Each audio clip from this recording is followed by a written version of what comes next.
A local arena will be used as a space for voters, how you may be able to vote this November. A local mural vandalized today. What an artist's work was covered by. A local organization is helping to fight hunger here in Northwest Arkansas. Find out more coming up.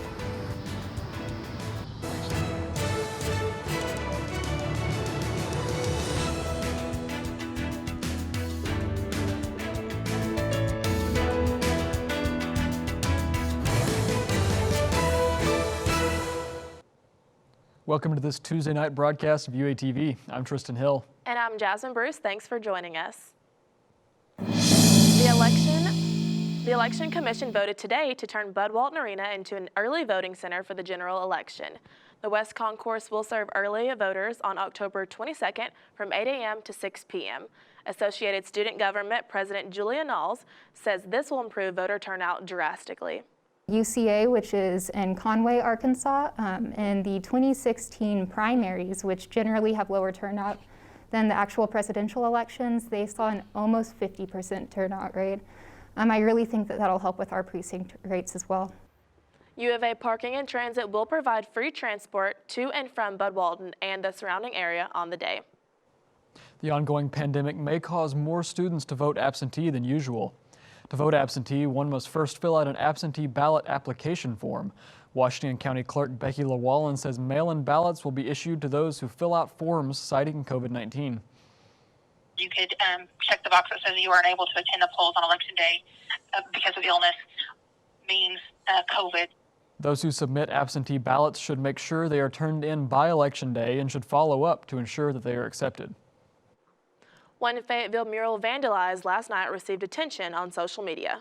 The mural, painted to cover a racist statement, read "Love unites us," but now reads "Love weakens us." The artist took to social media today to let locals know she plans to get this vandalized mural covered as quickly as possible. A local organization helps to put food on people's tables. Food distributions are currently happening 6 times a week around Northwest Arkansas.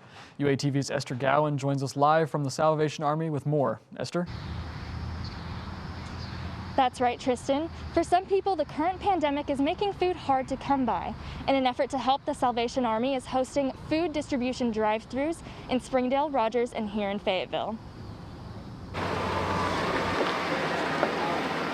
When the pandemic hit, the Salvation Army of Northwest Arkansas set up free drive-thru food distributions back in March. Roland Jabon, a volunteer at one of these distributions, says he knows people who have lost their jobs due to COVID-19.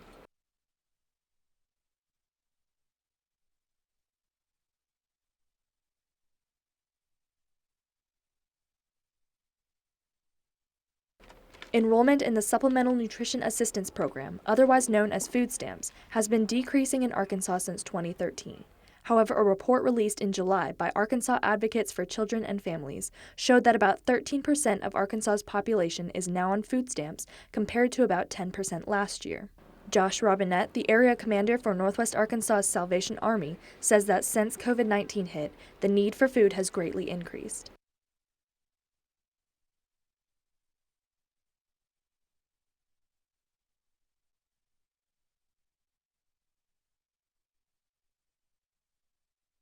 The Salvation Army's food distributions consist of fresh groceries donated from local stores, along with an occasional bouquet of flowers.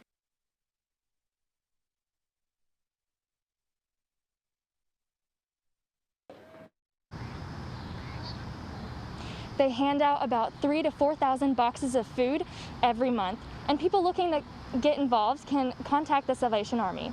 Reporting live for UATV, I'm Esther Gowan. Food distributions in Fayetteville are located at the Salvation Army Center on Mondays and Wednesdays.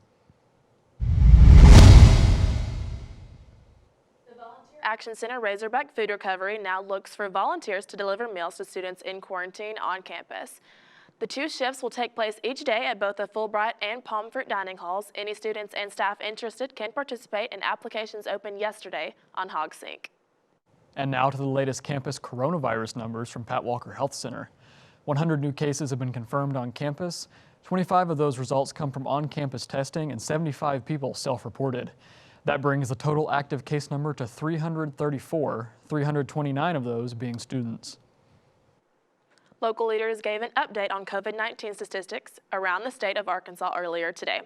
This served as the first weekly briefing after previously giving 144 daily briefings. Governor Asa Hutchinson showcased the state's new point of care antigen testing machines. This will really help us with our K through 12 education for greater turnaround, quicker turnaround, and greater access, as well as to higher ed. Those are the first priorities that we have for these new antigen tests. Testers hope the machines will increase the speed at which individuals receive testing results in order to minimize waiting times. UAMS developed high-accuracy antibody testing to determine the magnitude of COVID-19 in Arkansas. As a part of the study, UAMS will collect blood samples from nearly 7,500 Arkansas adults and children.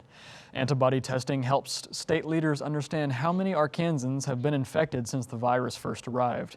The study will be critical for the decisions of policymakers regarding the community's safety. Students can report anyone in violation of COVID-19 safety protocol via a new web portal.